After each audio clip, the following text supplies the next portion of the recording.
നമസ്കാരം. ഈ എപ്പിസോഡിൽ നമ്മുടെ അതിഥി കേരള രാഷ്ട്രീയത്തിൽ വളരെ വ്യത്യസ്തനായ ഒരു വ്യക്തിത്വത്തിലുടമയാണ്. എന്നും തൻ്റേതായ കാഴ്ചപ്പാടുകളുള്ള കോൺഗ്രസിൻ്റെ മുന്നണി പോരാളികളിലുള്ള ഒരാളായ ശ്രീ ജി കാർത്തികേയൻ. അദ്ദേഹത്തെ ഈ എപ്പിസോഡിലേക്ക് നമുക്ക് സ്വാഗതം ചെയ്യും. നമസ്കാരം.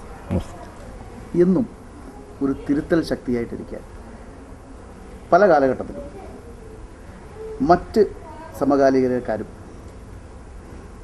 കോൺഗ്രസ് എന്ന മഹാപ്രസ്ഥാനത്തിൽ നിന്നുകൊണ്ട് തൻ്റേതായ കാഴ്ചപ്പാടുകൾ ഒരിടത്തു പോലും ആദർശം പണയം വെക്കാതെ മുന്നോട്ട് വന്ന ഒരു രാഷ്ട്രീയ നേതാവാണ്. ഇന്നത്തെ ഒരു രാഷ്ട്രീയ സാഹചര്യത്തിൽ പ്രത്യേകിച്ച് ഇടതുപക്ഷം ഭരിക്കുന്ന കേരളത്തിൽ അങ്ങെങ്ങനെ വിലയിരുത്തും?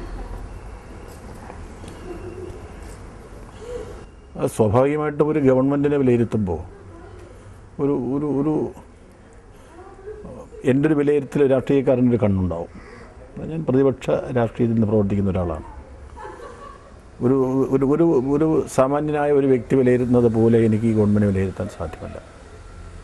പക്ഷേ അതിനപ്പുറം ഒരു സാധാരണക്കാരൻ്റെ നിരീക്ഷണം കൂടി ഇതിനകത്ത് ക്ലബ് ചെയ്ത് നോക്കിയാലും ഈ ഗവൺമെൻറ് ഒരു പൂർണ്ണമായും നമ്മൾ നിരാശ ഉണ്ടാക്കുന്നൊരു ഗവൺമെൻറ്റാണ്. കാരണം 4 വർഷം പിന്നിട്ടു. ആദ്യത്തെ 1-2 വർഷമെല്ലാം ഇതൊരു തുടക്കമെന്നോ അല്ലെങ്കിൽ ഹണിമൂൺ കാലമെന്നോ ഒക്കെ പറയും. അപ്പോൾ ഒരു 4 വർഷം ഒരു ഗവൺമെൻറ് 5 വർഷക്കാലം 4 വർഷം എന്ന് പറയുന്ന ഒരു പ്രധാനപ്പെട്ട കാലം കഴിഞ്ഞിരിക്കുന്നു.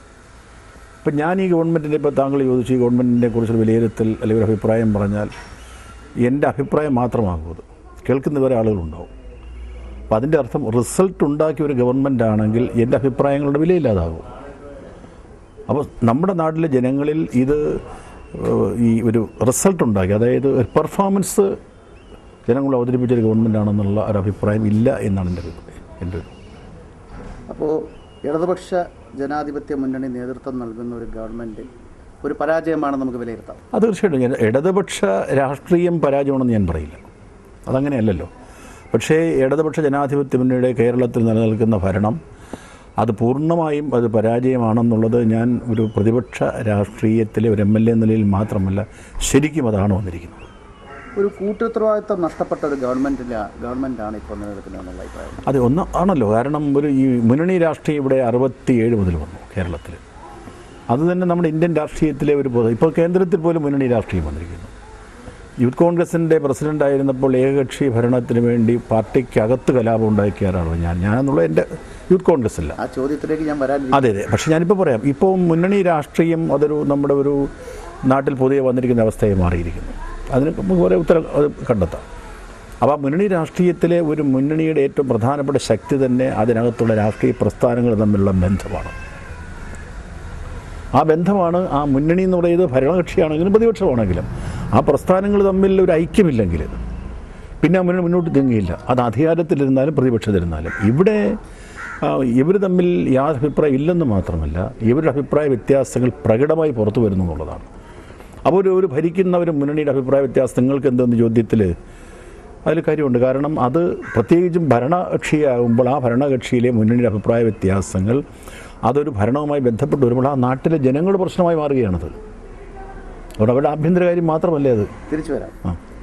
എന്നും ഒരു തിരുത്തൽ ശക്തിയായിട്ടും ഒരു വ്യക്തമായ കാഴ്ചപ്പാട് ഏത് വിഷയത്തിലുണ്ടായിരുന്ന രാഷ്ട്രീയ നേതാവാണ്. അങ്ങാണ് ആദ്യമായിട്ട് ഏകകക്ഷി ഭരണം വേണം. അതെ അതെ അതെ. പിന്നീട് ആ ഏകകക്ഷി ഭരണം ആകാൻ പറ്റില്ല എന്ന് കണ്ടുകൊണ്ട് ഈ ഒരു സിസ്റ്റത്തിനോട് യോജിച്ച് അദ്ദേഹം പോവുകയായി. പിന്നീട് ഈ അങ്ങ് മറ്റ് കക്ഷികളുടെ കൂടെ ഇരുന്നു കൊണ്ട് മന്ത്രിയായി. ഇതിലൊരു വൈരുദ്ധ്യം അല്ല, ചോദ്യം വളരെ പ്രസക്തമാണ്. ഞാനൊരു കാര്യം, ഞാനന്ന് യൂത്ത് കോൺഗ്രസിൻ്റെ പ്രസിഡൻ്റായിരുന്നു.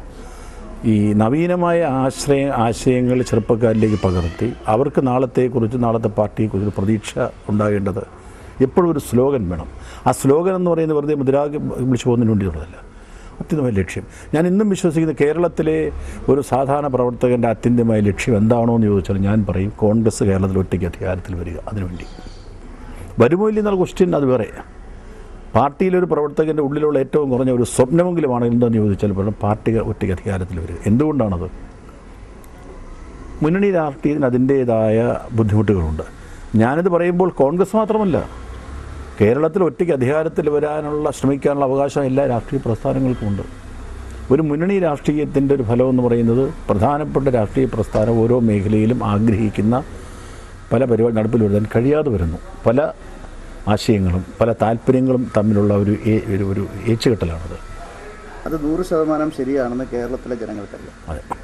ഒരു കാര്യം ഞാൻ ചോദിച്ചോളൂ, അങ്ങനെയാണെങ്കിൽ ഒരു പഞ്ചായത്തിൽ മാത്രം അല്ലെങ്കിൽ ഒരു നിയമസഭയിൽ മാത്രം കുറച്ച് ആളുകളുള്ള ചില രാഷ്ട്രീയ പ്രസ്ഥാനങ്ങളെ ഘടകകക്ഷിയാക്കുകയും അവർക്ക് മന്ത്രിസ്ഥാനം കൊടുക്കുകയും ഇതുപോലുള്ള കാര്യങ്ങളൊക്കെ ചെയ്തുകൊണ്ടിരിക്കുന്ന ഈ ഒരു കാലഘട്ടത്തിൽ ഇദ്ദേഹത്തിൻ്റെ വേറിട്ട ശബ്ദം ഇനിയും ഏകകക്ഷി ഭരണത്തിന് വേണ്ടി മുന്നിൽ ഞാനൊരു കാര്യം പറയാം. അല്ല, അതിപ്പോൾ ചെറിയ പാർട്ടി എന്ന് പറഞ്ഞിട്ട് കാര്യമില്ല. മുന്നണി രാഷ്ട്രീയമാകുമ്പോൾ അവിടെ വലിപ്പച്ചെറുപ്പത്തിൻ്റെ പ്രശ്നമില്ല.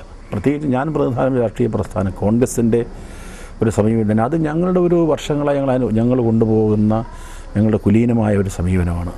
വലിപ്പച്ചെറുപ്പമില്ലാതെ വലിയേട്ട മനോഭാവമില്ലാതെ ചെറിയ സംഘടന അവിടെ കൊണ്ടു നിർത്തുക എന്നുള്ളതാണ്.